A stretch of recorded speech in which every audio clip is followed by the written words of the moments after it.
Well, there's no prizes on what topic we're going to be speaking about today. Illan Meslier's downfall has to be studied, it has to be discussed. And why don't we do it today? In 5 things we learned from Hull City 3, Leeds United 3.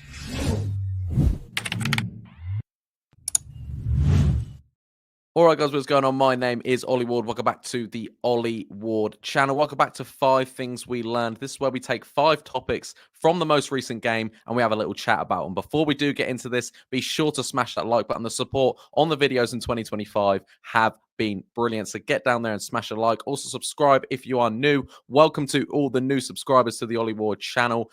You're going to have a good time. So stick around. And if you are new around here, subscribe and also get your comments in. Everything we spoke about today, January signings you want to see, and all that good stuff. Without further ado, let's get into the absolute elephant in the room. The number one thing we have learned, we're talking Illan Meslier. It was a horror day for Illan Meslier yesterday. I mean, how many times already this season have we said that Illan Meslier's mistakes have cost Leeds United? And I think the majority of the fan base now has come to a point where we do need to get rid of him, or he can't start. You know, at least give Cole Darlow a chance. I'm not even saying Cole Darlow doesn't have a mistake in him, because he does. But also right now, the confidence of Illan Meslier, the actually ability of Illan Meslier is absolutely on the floor. I don't like to dig out players, but also as a fan, we're watching this week in, week out. We support Leeds United. We don't support just one player. And if one player is not turning up and our manager keeps picking him, then that's just not right in my eyes. And he's cost us so much. And I know goalkeeper is one of the hardest positions, or is the hardest position in football, because if you make a mistake, it's magnified by the fans, by the pundits. I understand that. But his distribution, his shot stopping, statistically, Illan Meslier is just not good enough anymore. He's really not. He's 24 years of age, and actually he's got worse with age. Most goalkeepers actually get better with age, and I think he's actually got worse. In the Premier League, he wasn't this bad, but Big Sam took him out with 4 games. He was here for 4 games and he took him out. The confidence was so low. Daniel Farke decided to continue with him last year. He made a few mistakes last year. He's made an absolute, a bundle of mistakes already this season, and we're only in January. So Leeds either need to get a goalkeeper, a new one, or try Kyle Darlow, because I don't want it to be a hate thing with Illan Meslier. I want the best for him, and I think the best for him now is not to be Leeds United's number one, because he's costing Leeds United games. He doesn't want to be doing that. You saw the reaction to the players. They're all shouting at him. They're all disappointed. And some players, when that happened, they didn't even look too shocked. They're used to the mistakes now. And that is a human being at the end of the day. We don't want him to be, fully hated and cancelled and bullied and got all this grief. But when you're making the mistakes and when you're not good enough, you need to drop out the team. And I think us as fans are allowed to criticize that. And for me, he can't be in net for the next game. I know he'll probably switch it for the FA Cup game anyway, but either way, for the next championship game, Illan Meslier cannot be in goal. The second thing we've learned is game management, or lack of, should I say. The game management in most recent games has been terrible. Blackburn, you can't be 1-0 up in the 88th minute and draw the game. Similarly, 3-1 up with 10 minutes to go. You can't lose. Well, we didn't lose. I know it felt like a loss. You can't draw the game. I just don't think you can. When we're, going for Premier League football, what do we expect when we get to the Premier League when they're, levels above? But we can't even be talking Premier League right now. I'm just thinking, again, game management. And that's on Daniel Farke, and that is on the players. There's not just one answer to why Leeds United are doing this. It's the players as well as Farke as well. The game management is poor. We've seen it in, stages this season. I've seen it in stages this season where we've done game management right, or we've gone and got the winner. But you know how difficult we made that Swansea game? You know how difficult we made the Blackburn game, now the Hull game?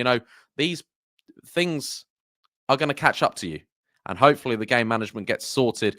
And I thought it was going to get sorted when you're being on, Joshua Gulavogi. And this is my third thing I'm going on to. The subs and tactics made no sense. You're seeing Gulavogi getting ready to come on when it's 3-2. Made complete sense. But you still bring him on when we go to 3-3.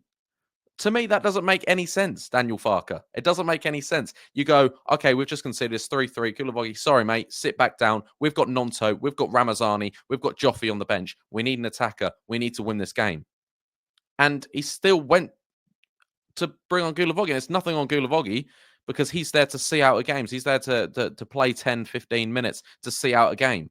But when you got minutes left and you're chasing 3 points, you don't bring on, you know, a number 8. You don't do that. You bring on a winger, a striker. You know, our normal 3-1-6 formation that we normally do. We have 3 attackers on the pitch and we couldn't find a winner.